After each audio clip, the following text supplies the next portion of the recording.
E aí pessoal, boa noite, como é que tá? Vamos falar aqui sobre o Brasil e o estado de exceção com o departamento jurídico. Para quem entender, vai compreender que é a Suprema Corte do Brasil, que ela é muito confusa desde do seu nascimento, seu surgimento, sua criação, seja lá como você queira entender. Você percebe que o Brasil ele nunca foi projetado para amadores, ele foi projetado para que você tenha um sistema completamente aparelhado, completamente tomado e que é feito para uma hegemonia de poder grupal, né? Um grupo que se mantém de ordem famênica, na verdade, começa o tempo todo sempre um tio que elege um sobrinho, que elege o filho, que elege o primo e assim por diante, ou seja, fica uma oligarquia constante. Existem boas oligarquias e oligarquias que não prestam, né? Vide aí o clã Sarney, né? E tudo mais, que dominam todo o Maranhão e assim por diante. Outros também, Ciro, a família Gomes lá, né? Do Ciro, Cid e tudo mais. Você vê que são totalmente desprezíveis na política. São pessoas que não têm compromisso com a nação, não têm com nada.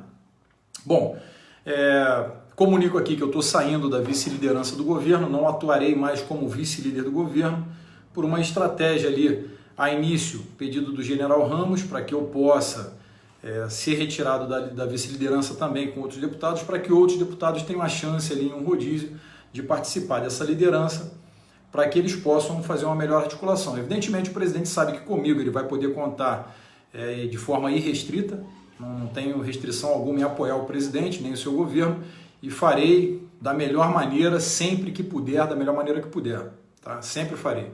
Isso aí pode se despreocupar. Ele sabe que em mim tem esse apoio, sabe que em outros deputados também tem esse apoio, então ele precisa abrir um pouco um campo para que se possa ter apoio de outros deputados. Até aí tudo bem, eu entendo.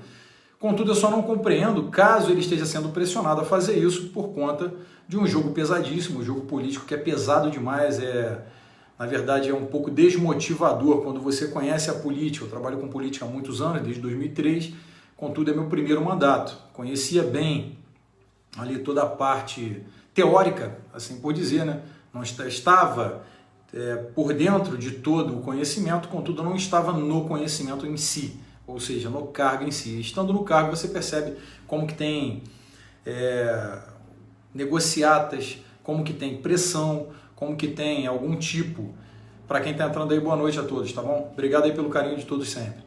Bom, e acontece que retirando esses vice-líderes base do presidente, para deixar muito claro, gente, o cargo de vice-líder, ele não nos entrega nada, nada mesmo. Nós não temos nada, tão somente o tempo de líder para poder falar, ou seja, para poder defender as pautas do governo e também defender, no meu caso, a pauta conservadora, para que nós consigamos aí tolir cada vez mais o avanço da esquerda, que vem avançando de forma hostil, né? Depois que eles perceberam essa onda conservadora, né, que cresceu no mundo inteiro, a eleição do Bolsonaro, Trump, Viktor Orbán, né, na própria Polônia, Ucrânia e tudo mais, você vê grandes líderes surgindo, né, como direitistas. Você também tem o italiano, esqueci o nome dele aqui, que é bem conservador também, que surge com o jargão, os italianos primeiro, né? Então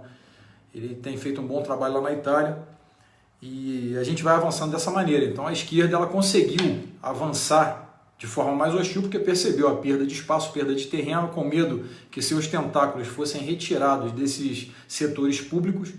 Então começou uma guerra mais acirrada, uma pressão muito maior. Alguns deputados e senadores têm feito pressão o tempo todo contra o presidente para que ele não tenha suas MPs votadas, elas caducam, o presidente não consegue decretar, o presidente toda hora alguém pedindo um processo contra o presidente, assim consecutivamente, ou seja, o tempo vai passando. Acabei de até ser entrevistado aí pelo programa Pingo nos Is, né, na Jovem Pan, sugiro aí quem quiser assistir, vocês vão entender alguns pontos. Logo após a minha entrevista entra o deputado Antônio de Paula, também um grande aliado aí do presidente e do conservadorismo, mas visões amplamente diferentes sempre de cada um.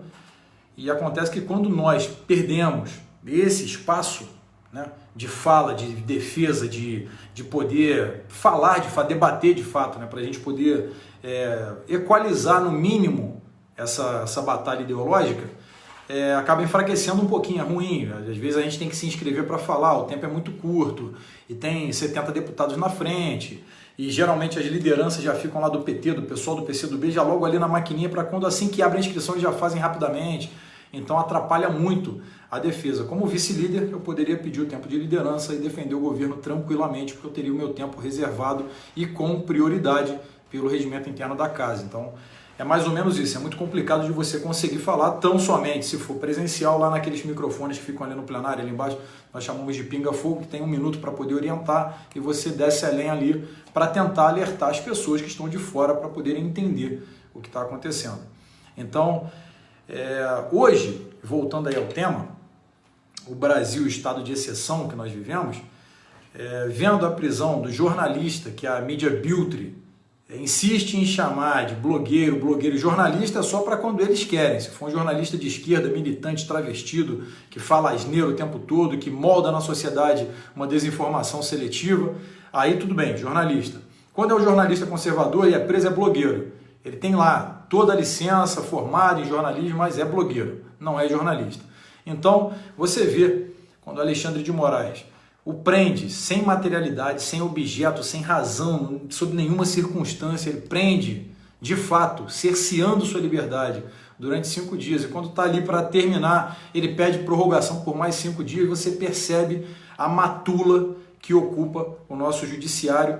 E a Suprema Corte ela é confusa desde seu nascimento, surgimento. Por exemplo, a Suprema Corte, para quem tiver curiosidade, ela está lá, né, tem sua garantia no artigo 101 da Constituição, onde você tem ali os requisitos para que você seja um ministro do Supremo Tribunal Federal, né, que é o tribunal que está acima de todas as outras instâncias. E a última instância são os guardiões da Constituição. Né, o primeiro requisito é que qualquer um dentre cidadãos do povo poderá ser escolhido para ser candidato a ministro do Supremo. Isso aí, na verdade, abre, né, uma coisa que é lato sensu, você abre, qualquer do povo. Né? Você pode pegar qualquer pessoa, qualquer um, que você fala, você vai ser indicado a ministro do Supremo, independente da formação acadêmica, independente se ele é enfermeiro, se ele é médico, se ele é arquiteto, se ele é jardineiro, se ele é gari, qualquer um. E não precisa ter formação. Você vê aí o caso do Barata Ribeiro, que durante 6 meses atuou aí, é médico, né, e foi ministro do Supremo, né, que na verdade não tem sentido nenhum. Né? Você vê um juiz, magistrado de carreira, um desembargador de carreira, tirando do 5º Constitucional, para mim eu não considero como desembargador. Né, o 5º é outra absurdidade jurídica, tá? Outro absurdo jurídico que reserva aí 1/5 das vagas dos tribunais para membros do MP, para membros da OAB. É tipo assim, você está ali, a própria Mariana Fux, filha do ministro do STF, Fux, que gera uma suspeição absurda, mas vamos lá, ele é ministro do Supremo Tribunal Federal, indicado lá pela Dilma, e a sua filha ele é indicado pelo Lula, perdão, e a sua filha vira desembargadora, indicada com 34 anos de idade, tenra idade ainda, desembargadora, indicada pela Dilma Rousseff pelo caminho do 5º Constitucional, sem passar por provas e títulos, ou seja, se torna uma magistrada.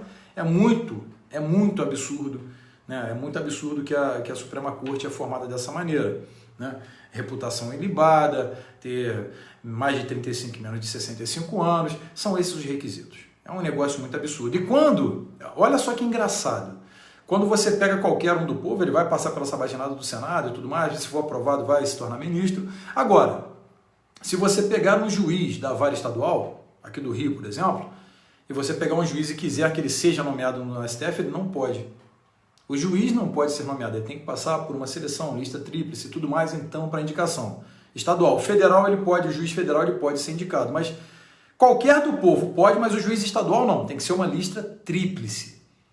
Para então ver qual da lista ali vence, quem vai ser o vencedor da lista, para poder passar então pela sabatinada. Quer dizer, qualquer do povo pode ir direto, sendo ou não juiz, sendo ou não advogado, sendo ou não jurista, mas um juiz, de fato, por provas e títulos, ele não pode ser indicado. Então você vê que realmente é um absurdo, né, o que acontece no Brasil. Aí você tem decisões como essa, né, a outra decisão do STF também, salvo engano, não sei se foi o Celso de Mello, Qual foi o ministro? Agora eu não me lembro aqui a decisão de que a polícia do Rio de Janeiro não poderia subir nas favelas, né, nas comunidades, para poder operar, para poder combater o tráfico de drogas em períodos de pandemia. Né, a história nos ensina claramente o que aconteceu isso lá na década de 80, sobre o governo, sobre a tutela do Brizola comunista, pra cacete, né, vermelho por dentro, totalmente vermelho, mas não vermelho de sangue, vermelho comuna mesmo. A história nos ensina que durante seus 2 mandatos aí, ou seja, 8 anos de ausência do Estado nas comunidades, as narcofacções elas tomaram o território de fato. Então as comunidades cresceram tomadas pelo narcoterror, sem a polícia poder operar, sem a polícia poder falar nada quanto a isso. Então você vê que um ministro do STF fazendo a ingerência em um poder que é totalmente... O poder executivo, ele é independente do poder judiciário, é independente do poder legislativo. Então o STF vai lá em uma decisão totalmente ditatorial, desrespeitando a equalização do sistema de freios e contrapesos, vai lá e fala, vocês não podem mais subir. O governador do Rio de Janeiro acata como se fosse um cachorrinho. Se fosse o governador, falaria, não, devolve aí e manda ele fazer bom uso quando ele tiver com diarreia desse ofício aqui. Porque ele não pode fazer esse tipo de ingerência, ele não pode ter esse tipo de decisão. O Poder Executivo é o que manda na questão do Estado. Assim como no Estado, lato sensu, ou seja, Brasil é o presidente da República, que o STF foi lá e não vai poder nomear o Ramagem, sendo que isso é uma função precípua do presidente da República. Né? Ninguém pode fazer essa ingerência. Em que outro momento você viu, quando quando um ministro era nomeado no governo PT, e a Dilma, com seu pouco tempo de governo, trocou 86 vezes seus ministérios, 86 vezes, e você não via a mídia levantar um A. Poderia ser o cara mais acéfalo que você imaginasse, fosse nomeado e estava tudo bem, tudo ok. Agora o Bolsonaro troca de ministro e fica a mídia, mas ele não tem currículo, eles nunca se preocuparam com isso. Em momento nenhum se preocuparam. Todos os governos que se passaram durante meio século, ninguém se preocupou com isso. Agora o Bolsonaro ele tem que botar, está certíssimo, que se tenha que ter alguém técnico. Mas não... Por exemplo, no Ministério da Saúde, nós não podemos ter alguém médico, não podemos ter um médico. Eu sou totalmente contrário que se tenha um médico no Ministério da Saúde como ministro da Saúde. Porque o médico ele vai ter a sua ética acadêmica, ética científica e tudo mais, e vai seguir rigorosamente o protocolo de sua comunidade acadêmica. Isso é um perigo, porque ele pode ter um protocolo de experimento, respeitando a soberania nacional, a soberania do presidente, para poder fazer esse experimento livremente. O médico não faria isso, falar, não, se a comunidade acadêmica diz que não, o mundo científico diz que não, então não farei, que corre até o risco de perder seu CRM, apesar de ministro. Então você tem que ter alguém qualificado tecnicamente, contudo, que tenha essa independência do meio acadêmico para que não responda administrativamente por isso. Então são questões muito complicadas, né? Aí você pega para o STF, qualquer um do povo, que não precisa ser jurista, nem advogado. Ele não precisa ser nada, e ele pode ser. De fato, que a maioria que forma ali não são juízes, são 9 que não são juízes, tá? Muitos têm uma vida pregressa muito dúbia, muito tortuosa, e só temos 2 ali, salvo engano é o Fux e Rosa Weber, que são magistrados de carreira por provas e títulos, que foram ali indicados. O restante, o Lewandowski, por exemplo, ele foi juiz, mas através do 5º Constitucional, indicação do 5º, então ele não é por provas e títulos. Gilmar Mendes nunca foi juiz, né? Pelo contrário, era assessor e tudo mais, jurista, advogado, babá, tem lá seu escritório de advocacia, como Alexandre de Moraes. Ser ministro do STF é a maior mamata que existe. Né? É a maior mamata. Quem tem do STF, quem tem seu escritório, é um escritório milionário, suas decisões, evidentemente. Alguém duvida que é uma máquina de fazer dinheiro? Duvida que é uma máquina de fazer dinheiro? Isso não incomoda você, não é possível que só eu que fico tão incomodado assim com essa, sabe, com essa pizza gigante que é o Brasil. Aí, claro, eles vêm, tem alguém falando que o comunismo é utopia. Ok, vai lá, fica na tua bolinha de cristal aí. Fica no teu mundinho, nessa redoma de cristal, você não sabe de nada. Olha, quando você pega e vê ações como a do STF prendendo esse jornalista, você percebe que, aí votando, né, no parlamento, o inquérito das fake news, o PL das fake news, que ele não combate fake news de maneira nenhuma. Ele combate sim a liberdade de expressão, de opinião, a sua liberdade de pensamento. Ele quer tolir de você o seu direito à fala. Uma live como essa, por exemplo, eu teria que estar aqui medindo palavras para, eu posso falar isso? Não posso? Não posso? Quer dizer, isso é uma mordaça que estão tentando colocar em todos os brasileiros. Tá certo? Em outro momento, o Congresso estaria lutando para que isso não acontecesse. Lutando. Hoje, aplaudem. Só que eles não percebem, se esquecem, que isso tem um dano colateral, que também vai atingir a eles. E quando eles falarem, quando eles falarem algum tipo de mentira, uma calúnia, uma difamação, alguma coisa danosa a outra pessoa, no momento que nós formos recorrer contra eles também, se o STF sempre julga de forma irregular, marginal que eu diga porque margeia a lei, tá certo? Antes que venha algum ministrinho falar assim, me chamou de bandido, não é isso. O termo marginal se dá para quem margeia a lei, tá? Enfim, aí ele vai julgar da maneira que lhe convém, né? Vem dentro da casa de um deputado federal, que fui eu, fui o único deputado que sofreu aí um processo de busca e apreensão. Deixar claro que eu entreguei o meu celular porque eu quis entregar, para que não fossem geradas narrativas do tipo, não entregou o celular, tá devendo. A própria militância da direita, eu fiz isso até em respeito ao eleitor, que eu poderia negar falando, meu celular não leva, ponto, final, acabou, e fazer valer a minha imunidade parlamentar. Contudo, eu decidi entregar, levaram lá meu celular, tá? Estão até demorando a me entregar de volta, é uma crítica aí que eu estou fazendo aí, alô PF, por favor entreguem meu celular, vários contatos, várias senhas, vários dados estão aí, inclusive arquivos que são de ordem familiar e vocês não me entregam. Eu estou precisando desse celular, pelo amor de Deus. Enfim, não consegui acessar a internet, agora que eu estou conseguindo acessar pelo menos o Facebook. Então, são vários aspectos. Então, você tem esse STF que aparelhou, de fato, o poder em suas mãos, não deixando o presidente governar, começou a caçar cidadãos que exprimem sua opinião, inclusive parlamentares que defendem essa opinião que está ali no seio social. Para deixar muito claro para vocês, para quem assiste, eu já falei isso reiteradas vezes, eu gosto para que as pessoas tenham esse conhecimento. A liberdade de opinião, de pensamento, ela é prevista, é cláusula pétrea na Constituição, está no artigo 5º, rol de garantias e direitos fundamentais, é o inciso 16. Então está lá, ipsis literis, você pode se manifestar, tá certo? Esse é um direito seu, meu. Contudo, um parlamentar federal, um parlamentar estadual, municipal, ele tem, na verdade, os deputados federais e senadores, eles têm um artigo na Constituição só para eles, que é o artigo 53. De forma análoga, os outros parlamentares a nível estadual e também municipais podem fazer o uso da sua fala, da sua liberdade de expressão de forma mais ampla até do que a do próprio cidadão. Por quê? Porque uma vez que nós defendemos a ideia do povo, né, o que o povo quer falar e não pode por vezes, nós falamos para que nós possamos alcançar o pleito que nós buscamos, né, o objetivo que nós estamos indo atrás. É isso que acontece. Então, um parlamentar, ele está lá, artigo 53, que fala da inviolabilidade dos deputados e senadores por suas opiniões, palavras e votos, tá? E também da emenda, né, a emenda de 2001, emenda 35 de 2001, que robustece o texto para que nós possamos ali ter essa imunidade e falar de verdade em prol do povo. Então é isso que nós temos. Esse é o poder de um parlamentar.